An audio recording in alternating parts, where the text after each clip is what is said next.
she whispered to the detective, her lover. "He thinks he's smart. Make it look real." They glanced at me, laughed and left. I said nothing.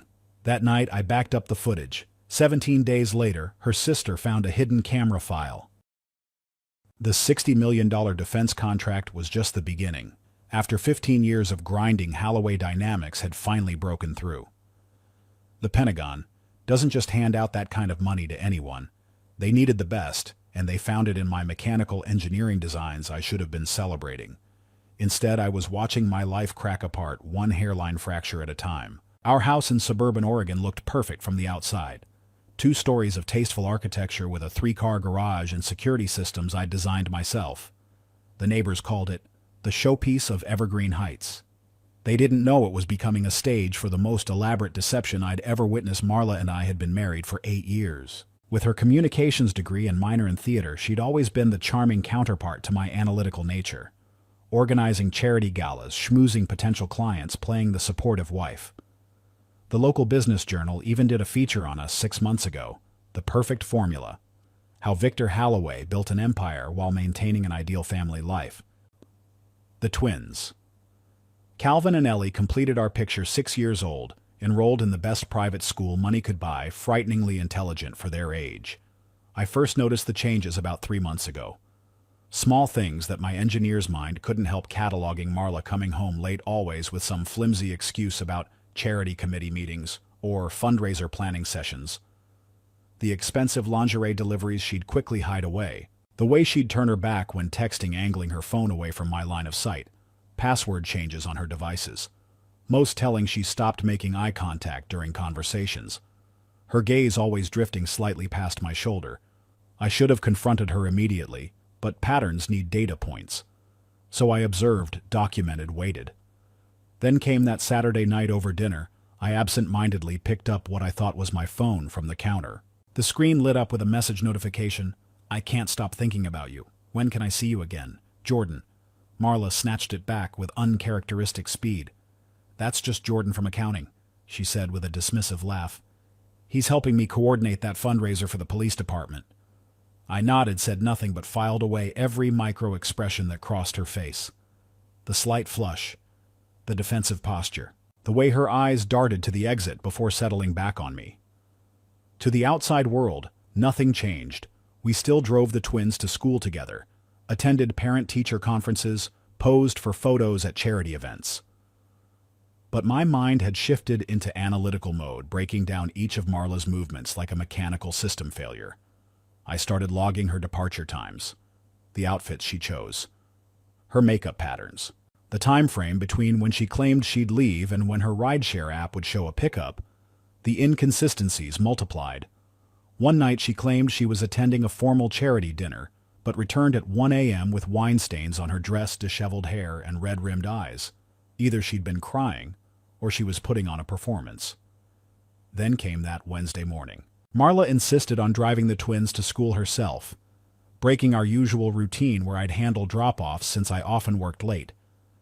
She was adamant about taking my Lexus IS 350 instead of her SUV that normally transported the kids. "I'll take them today," she said with unusual firmness. "You should rest after working on those Pentagon schematics all night." At 8:07 a.m. my phone rang. The caller ID showed the local police department. "Mr. Holloway, this is Officer Reynolds. Your car has been involved in an accident on Ridgeview Road. Your wife and children are being transported to City Hospital for evaluation. They appear to be all right, but we need you to come to the station immediately." When I arrived at the police station, they escorted me to a waiting room with a 2-way mirror. Through the glass, I could see Marla sobbing, clutching photos of our children. A news crew was already there, cameras rolling as she wailed. "He wanted to kill us. He cut the brake lines. I think he did it for the insurance money." Standing next to her, hand placed intimately on her shoulder, was Detective Jordan Knox. The same Jordan from the text message. His fingers stroked her arm in small, comforting circles. Too familiar, too practiced. I stood frozen, my face impassive, but my mind accelerating through calculations and possibilities like a supercomputer. As I turned to leave, my attorney, Wes Callahan, rushed in, pulling me aside. His voice dropped to a whisper. "Victor, You've been set up from the beginning. Detective Knox isn't just investigating this case. He's sleeping with your wife. First-degree attempted murder. 3 counts wife and 2 children as victims. That's what the indictment read. The detective's bullpen felt like an echo chamber as they laid out their case against me, each piece of evidence dropping like a hammer blow. Your fingerprints are all over the underside of the hood, Detective Hammond said, sliding photos across the metal table. Not Knox, they'd conveniently reassigned him as the victim's advocate. Of course they are. I maintain my own vehicles. I replied voice level, despite the rage building inside me. What about these search queries on your home computer? Another file slapped down.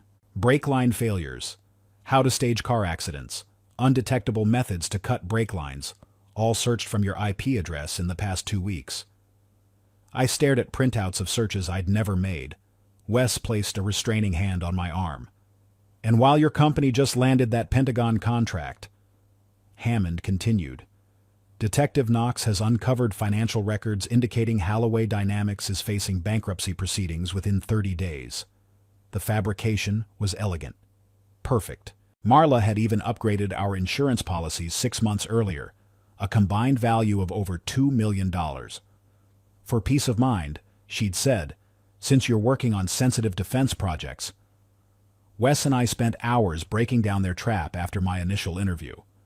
The financial angle was particularly devastating. Marla is the primary on all your real estate holdings, Wes explained in the consultation room. With you arrested, she can liquidate everything. The twins' college funds are in your name. If you're convicted, she becomes legal guardian and can access everything for their care. He paused, sliding another document across the table. She also took out a life insurance policy on you 3 months ago. You didn't sign it.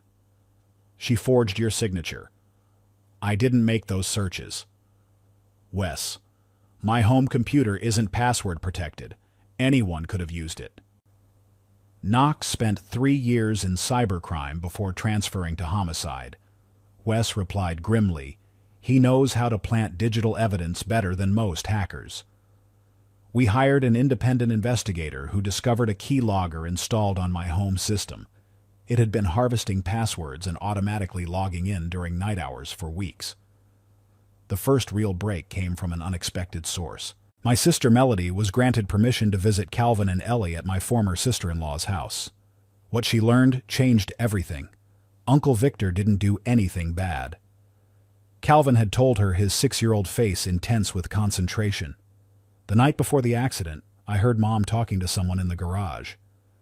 I thought it was you at first, but the voice was different. Ellie nodded in agreement. I heard a cutting sound, then the hood closing. When Melody relayed this conversation to me, ice formed in my veins. I knew exactly when Marla had made her move. The evidence trail led deeper than I expected. Halloway Dynamics maintained a secure storage facility for testing compounds, several capable of corroding rubber and causing mechanical failures. Who has access to the testing compounds? Wes asked during one of our strategy sessions. The answer: Mitchell Landry, head of security, who had previously worked under Knox at the police department before I hired him 3 years ago. Mitchell recommended our cost-effective security camera system. I remembered suddenly. He would have known exactly which areas weren't covered by surveillance. The trap was elegant, but it had one fatal flaw they didn't know about: my paranoia. 1 month before the accident, I'd installed a new cloud-based camera system in my garage and home office. Only Melody and I knew about it, a precaution I'd taken after noticing Marla's suspicious behavior. I can get into your office, Melody offered. The backup files should be on your secondary hard drive. Your secretary still thinks I work in HR. She'll let me in, no problem. 2 days later, we had the footage. My hands shook as we reviewed the video extract together, timestamp reading 2:17 a.m. on the morning of the accident. There was Marla in her robe standing in the garage. The side door opened. A tall man wearing gloves stepped inside. His face, clearly visible in the infrared lighting, Detective Jordan Knox. The video evidence was damning. Melody had retrieved the backup hard drive from my office, the one storing footage from the new camera system I'd installed just 4 weeks before the accident. This wasn't the standard security setup Mitchell had recommended. This was my personal failsafe, mounted in a blind spot of the old system, its existence known only to Melody and me. We watched the footage in Wes's office, the timestamp glowing in the corner, 2:17 a.m. the night before the crash. The infrared clarity was perfect. Marla appeared first, wearing her silk robe, hair loose around her shoulders. She moved with purpose, opening the side door to the garage. Jordan Knox entered dressed in black baseball cap, pulled low hands covered with latex gloves. The familiarity between them was unmistakable. They exchanged a quick, intimate kiss before turning their attention to my Lexus. Knox popped the hood with practiced ease. He pulled out a small tool from his pocket, constantly checking his phone while working on something beneath the hood. Marla stood watch, periodically glancing toward the door to the house, clearly serving as lookout. After roughly 6 minutes, Knox showed Marla something on his phone, what appeared to be a diagram. They nodded in agreement, closed the hood, and left. "We need a forensic expert," I said, my voice tight with controlled rage. "Someone not connected to the local PD." Wes made a call, and by morning Dr. Maya Winters was reviewing our evidence. Her reputation preceded her 20 years with the FBI Forensics Lab before establishing her own independent consultancy that often worked high-profile cases. Federal agencies couldn't touch. "The tool he's using is a specialized brake line cutter," Maya confirmed after enhancing the video. "Note how precise his movements are. He's not severing the line completely. The cut appears to be approximately 40% through the tube wall." "What would that do?" Wes asked. "Create a slow leak. The brake fluid would gradually seep out, not enough to trigger warning lights immediately, but sufficient to cause catastrophic failure after several minutes of driving, especially once the brakes were applied multiple times." I felt nauseous. The school drop-off. It's uphill with 3 stop signs and 2 traffic lights. Maya nodded grimly. "Precisely. The technique shows expertise. Whoever did this has mechanical knowledge. He's applying pressure with professional precision." She requested access to the vehicle itself to collect trace evidence. Wes filed emergency motions to lift the evidence restriction, arguing that defense experts needed equal access to examine the vehicle. 3 days later, Maya was processing the Lexus in a private garage. What she found exceeded our expectations. "There's residue around the cut that isn't brake fluid," Maya explained, showing us microscope images. "It's a corrosive compound specifically designed to accelerate degradation of rubber and specialized plastics." My blood ran cold. "That sounds like the polymer degradation formula we're developing for the Pentagon." "Exactly," Maya confirmed. "It's a proprietary blend. According to my analysis, this is a variant of your company's experimental compound, HC 1047. Someone with access to your secure labs took this material." The circle of betrayal widened. Only 4 people had authorized access to those compounds, and Mitchell Landry, my head of security, was among them. The same Mitchell who had previously worked with Knox at Metro PD. Knox wrote Mitchell's recommendation letter. Wes discovered after we pulled the hiring files, 3 years ago when you established your internal security team. Mitchell also convinced me to install the cost-efficient camera system throughout the house and garage. I added, remembering his insistence that the expensive options were overkill. He had deliberately recommended a system with coverage gaps. Maya suggested installing tracking software on the company servers to monitor any unusual access patterns from Mitchell's credentials. Meanwhile, she kept analyzing the physical evidence from the brake line. "I found microscopic metal shavings near the cut point," she reported. "They're not from your vehicle, and they don't match any tools in your garage inventory." The alloy analysis revealed high-grade tungsten carbide, typically only found in premium cutting tools used for foreign luxury vehicles, that triggered a memory. Knox casually mentioning a mechanic friend who specialized in high-end imports during a fundraiser conversation last year. After some digging, we discovered the tool had a faint TM engraving matching the initials of Tony Marquez, owner of a garage in South Side. His record showed a 7-year-old conviction for grand theft auto. Though he'd since gone legitimate, I decided to confront him directly. Posing as a potential customer needing specialized tools, I visited his shop. When I casually showed him the enhanced image of the cutting tool from Maya's analysis, the color drained from his face and his hands trembled. "Look," I didn't know what he was planning. Tony confessed after I cornered him in his office. Knox came by showing me diagrams of brake lines asking how to create a slow leak that would eventually blow out but look accidental. And you helped him. I kept my voice level, though rage pulsed beneath the surface. He said it was for police training teaching officers how to spot vehicular sabotage. I just gave technical advice and loaned him the tool I didn't know whose car it was for. Why didn't you report this when you saw the news about my arrest? Tony's eyes darted to the door, his voice dropping to a whisper. He told me if I ever talked the next accident would happen to my car. I thought he was joking until I saw you being arrested on TV. That's when I knew he'd really done it. With Tony's testimony secured, we set our sights on Mitchell Landry. The man had been my head of security for 3 years, accessing sensitive areas of my facility and home. If he was working with Knox, we needed proof the kind that would stand up in court. Let's create a digital tripwire. Maya suggested during our strategy session at Wes's office. Something that looks like a mistake, but will trigger Mitchell to action. We crafted a misdirected email from our IT department addressed to Mitchell with the subject line, "Server Backup Recovery, Garage Camera Archive." The body mentioned recovering deleted footage from the night of March 15th, the night before the accident. Within hours, our monitoring software captured Mitchell logging into the company server at 11:42 p.m. long after business hours. He accessed the lab files first, then navigated directly to the security archives. He attempted to delete several files, but couldn't bypass the shadow cloning system I'd installed years ago to prevent corporate espionage of our defense projects. We've got him. Maya said, her eyes gleaming as she showed us the access logs. He tried to delete the compound inventory records from exactly the date your brake fluid was tampered with. The next morning was my bail hearing. District Attorney Madeline Rivera arrived armed with the original evidence against me. The same fingerprints, online searches, and financial motives Knox had manufactured. Your Honor, Mr. Holloway had both opportunity and overwhelming financial motive. Rivera argued, the defendant stands to lose his company to bankruptcy, and the insurance policies on his family total over $2 million. Wes was prepared. The prosecution's financial narrative is demonstrably false. Holloway Dynamics just secured a $60 million defense contract. The supposed searches were planted by someone with cybersecurity expertise, like Detective Knox, who spent 3 years in the department's cybercrimes unit. After 2 hours of arguments, the judge granted bail with conditions I'd wear an ankle monitor and stay at least 500 feet from Marla and the twins.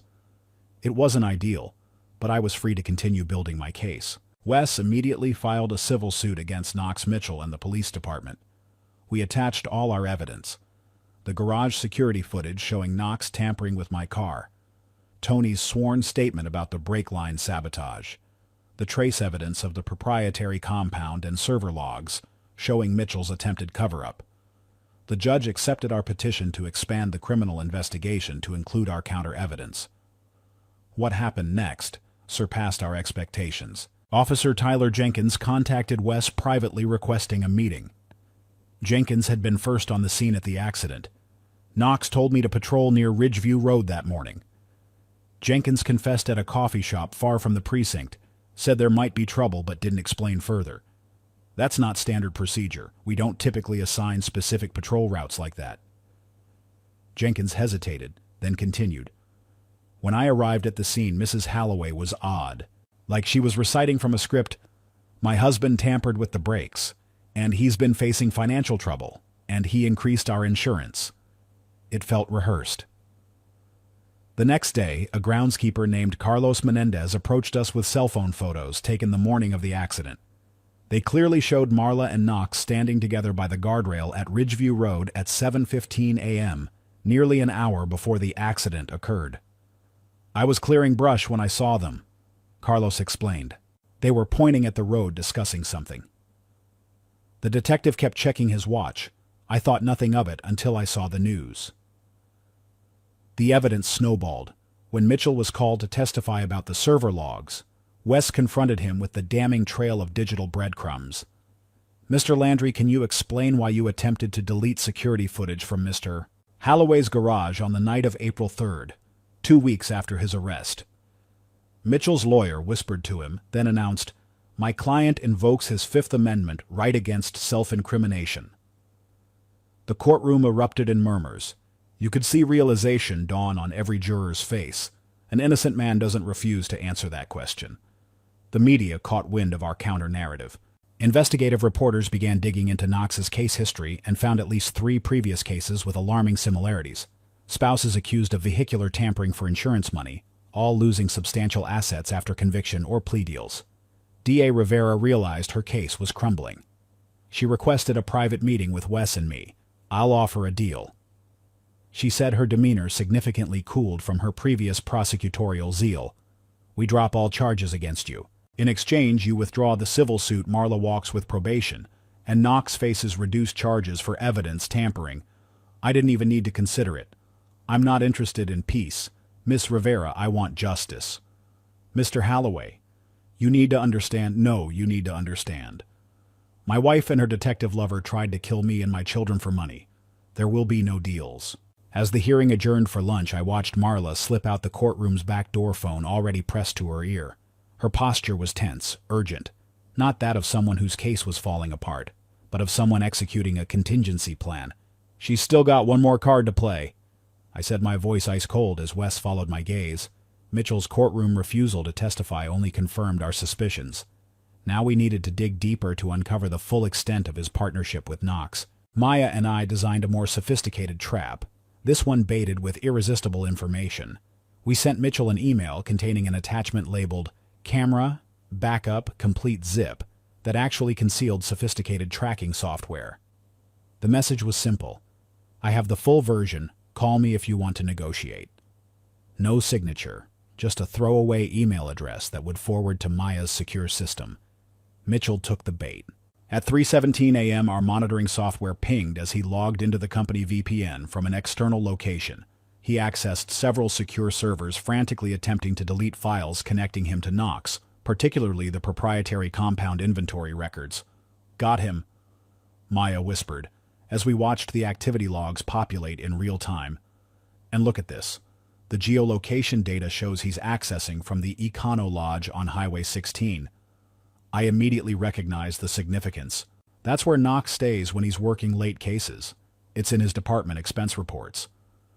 The tracking software recorded everything, his file deletions, his access patterns, even his keystrokes. More damning, the location data placed him in direct proximity to Knox during what should have been a supposedly independent investigation. Meanwhile, Melody had been investigating Knox's past cases. She focused on 3 suspicious incidents where spouses had been charged with attempting to murder their partners through vehicular sabotage, all for insurance money. In 2 cases, the survivors met with Knox days before the accidents occurred. Melody reported spreading her research across my kitchen table. And this woman, Patricia Winters, she exchanged encrypted emails with Mitchell before her husband's car crash. The language was coded, but some phrases match patterns we've seen in Mitchell's communications about security protocols. Maya found something even more disturbing in her continued forensic analysis: the compound trace I found in your brake line. A diluted version appeared in the 2019 Williams case, another of Knox's investigations. It wasn't identified then because no one knew to look for it. The pattern was undeniable. Knox and Mitchell had perfected a financial predation model: identify wealthy families, stage accidents, fabricate evidence, then extract assets through the surviving spouse who was working with them all along. With this evidence mounting, we decided to turn Tony Marquez from witness to active ally. Wes arranged immunity in exchange for his cooperation as a key witness. We gave Tony a specific mission approach: Knox as a new supplier, willing to switch sides in our escalating legal battle. Their meeting in Tony's car was captured on hidden cameras installed by Maya's team. The audio was crystal clear. "Holloway deserves what's coming," Knox said, casually sipping coffee in the front seat. "He has no idea Mitchell was the one who stole the compound from the lab. Now I just need to wipe those remaining camera files." "Can you really delete everything?" Tony asked, playing his role perfectly. "Already have most of it. The security logs the chemical inventory. It'll all trace back to Holloway tampering with his own car. Once we're done." Every word of Knox's indirect confession was captured in high-definition audio and video. The next revelation came from an unexpected direction. Melody, still digging through financial records, discovered Marla had established a secret bank account in Belize, with recurring transactions through an intermediary named Bryn Thomas. It's her middle name and her mother's maiden name. Melody explained, the latest transaction was for airline tickets, 3 adults, 1 child. She's planning to flee with Knox and take one of the twins.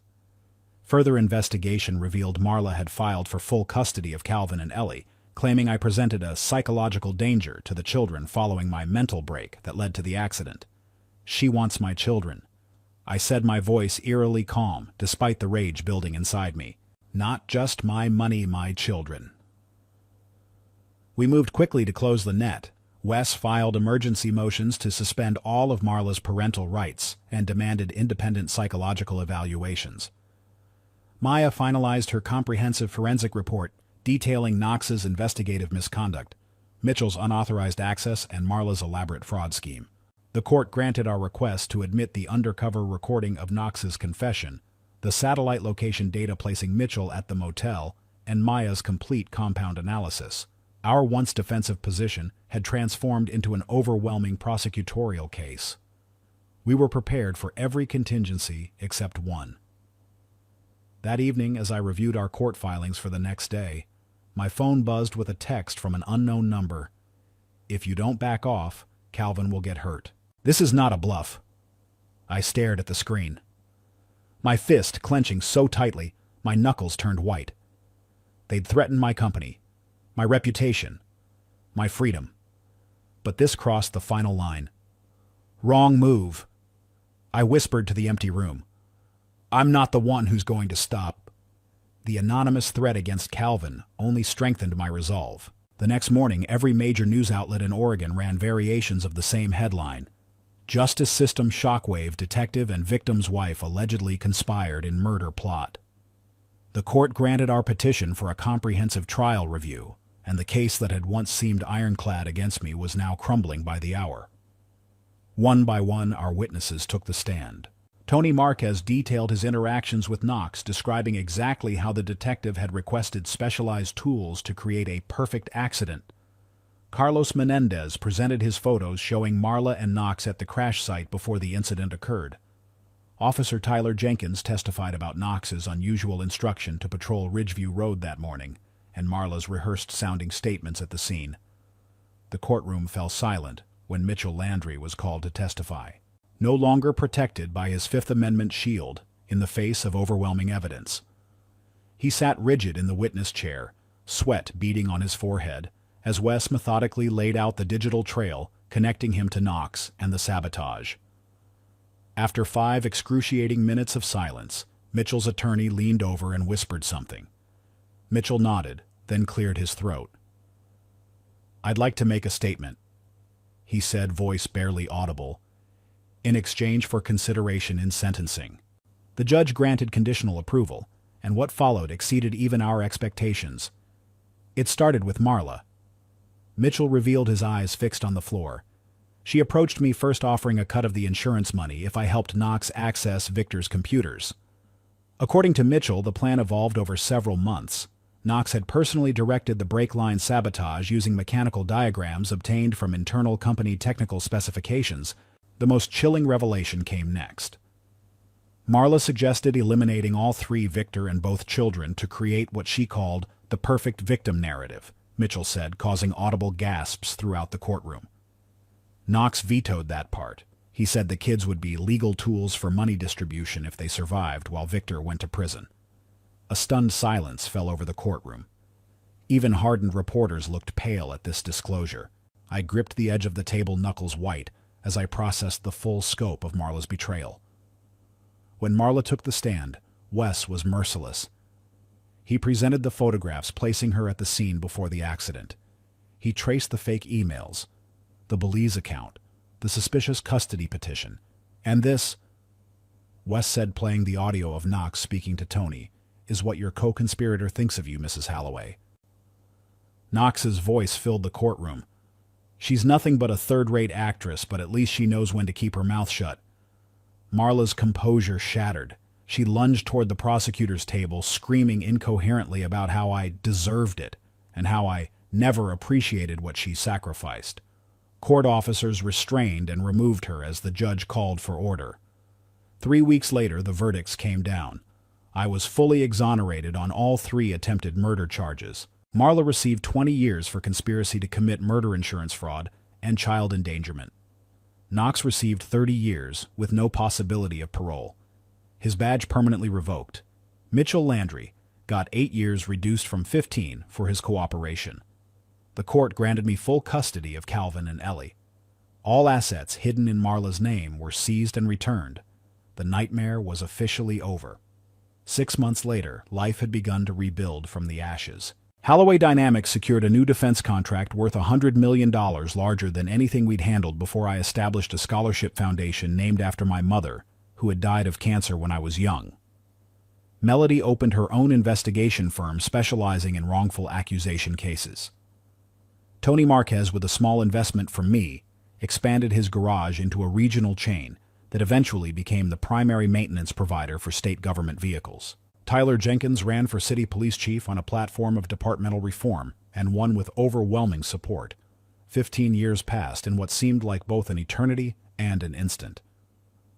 Calvin, now 21, was studying mechanical engineering at MIT and interning at the company during breaks.